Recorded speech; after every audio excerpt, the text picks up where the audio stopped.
Ngabe wesilisa ongajabulile ngosayizi wesitho sakhe sangasese, ngokudabukisayo abesilisa abaningi bayibona belapho, awedwa.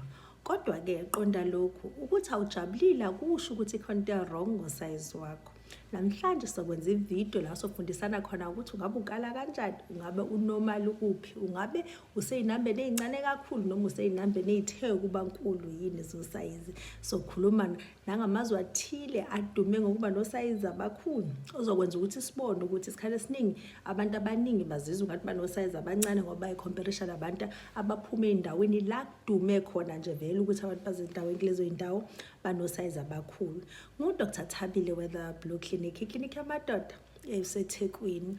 Okunye okubalulekile kumele sikwazi ukuthi alikho iphilisi elikhulisa induku.